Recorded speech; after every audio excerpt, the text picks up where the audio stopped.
গতকাল সোমবার ৩ কলেজের শিক্ষার্থীদের সংঘর্ষে রীতিমতো রণক্ষেত্রে পরিণত হয়েছিল রাজধানীর ড্যামরা যাত্রাবাড়ি এলাকা এবং সে সময় আহত হয়েছেন বেশ কয়েকজন। এবং আজ কবি নজরুল, সরোয়ার্দী, মাহবুবুর রহমান মোল্লা কলেজ প্রাঙ্গণ সবকটা বেশ থমথমে। লক্ষ্মীবাজার থেকে সে খবরটা আমরা একটু জানার চেষ্টা করি। যুক্ত হচ্ছে সহকর্মী সাজিদ সরকার। সাজিদ, প্রথমত আজকের পরিস্থিতি একটু বলবেন, মানে কবি নজরুল, সরোয়ার্দী কলেজ, তারপর হচ্ছে মাহবুবুর রহমান মোল্লা কলেজ, এগুলোতে আসলে ক্ষয়ক্ষতি কি পরিমাণ হয়েছে সে বিষয়টা জানা গেল কিনা, জানিয়েছে কিনা কর্তৃপক্ষ? এছাড়া আমরা খবর পাচ্ছিলাম যে আজকে সমস্যার সমাধানে ৩ কলেজ কর্তৃপক্ষকেই ডাকা হয়েছে ওয়ারিয়া অফিস, ডিসির কার্যালয়ে, মানে তারা সেখানে যাচ্ছেন কিনা? শহীদ সোহরাওয়ার্দী কলেজে, সেই কলেজের আমরা প্রত্যেকটি অবকাঠামো থেকে শুরু করে একেবারে অফিস কক্ষ এবং যেটি একটি উপাধ্যক্ষের কক্ষ, তার রুমের যে চিত্র দেখছি, এই চিত্র এরকমই আসলে প্রত্যেকটি কক্ষেরই একই সাথে যে বিভাগগুলো রয়েছে সেই বিভাগগুলোতে আমরা একই চিত্র দেখেছি। এই ঘটনাটি ঘটেছিল কিন্তু আসলে 23 নভেম্বর দুপুরের দিকে, যখন কিনা আসলে অনার্স প্রথম বর্ষের পরীক্ষা চলছিল। ঠিক সেই মুহূর্তে প্রায় 700-800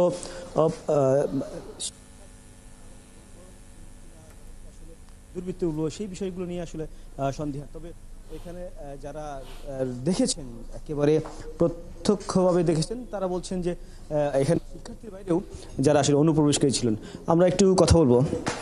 তিনি একেবারেই কাছ থেকে দেখেছেন সেদিনের বিষয়টা। সেদিন হচ্ছে আমাদের কলেজে অনার্স ফার্স্ট ইয়ারে পরীক্ষা চলতেছিল, জাতীয় পরীক্ষা। সেদিন পরীক্ষা চলতেছিল, আমাদের পরীক্ষা শুরু হয়েছে 12:30টায়। 12:30টায় পরীক্ষা শুরু হওয়ার পর ওরা প্রায় 1:30টার দিকে, মানে এর আগে 3-4 বার গেটের বাইরে ধাওয়া পাল্টা চলছে। এরপর 1:30টার দিকে কি করছে ওরা, মানে গেটটাতে আমরা ওদের ধাওয়া পাল্টা দেখে মানে বন্ধ, তালাবদ্ধ ছিল, গেটটাকে খুব জোরে ঝাঁকায় গেটটাকে ওরা মানে ভেঙে ফেলছে, ভেঙে ঢুকে গেছে। এটা প্রথমবার ঢুকে প্রত্যেকটা ক্লাসে স্টুডেন্টদের বের করে দিছে, আর কতগুলো মেয়েদের গায়ে মানে বের করে দিয়ে জোর করে চেহারার বর্ণনায় কিছু স্টুডেন্ট হচ্ছে সবই ইয়াং ছিল, কিছু স্টুডেন্ট হেলমেট পরে আসছে, রুমাল ঢেকে আসছে, ওদের কোনো ড্রেস ছিল না। আর কিছু স্টুডেন্ট ঘিয়া কালার শার্ট পরা স্টুডেন্ট ছিল, সাদা শার্ট ছিল, চেক পরা শার্ট ছিল।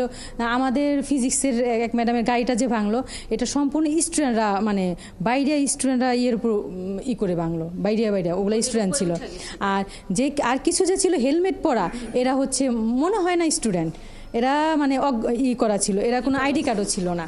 এটা গেল প্রথম দফায়। ওরা সব স্টুডেন্টদের বের করে দিয়ে আমাদের অনার্স ফার্স্ট ইয়ারের পরীক্ষা বন্ধ দিয়ে চলে যাওয়ার পর এটা 1:30টার দিকে ওরা প্রায় 2:10-15 দিকে আবার মানে প্রচুর হামলা করে আসলো। তখন এসে প্রত্যেকটা বিভাগ প্লাস অফিস রুম, আর এটা হচ্ছে ভাইস প্রিন্সিপালের রুমের অবস্থা, মানে একদম সব রুমেরই একই রকম চিত্র।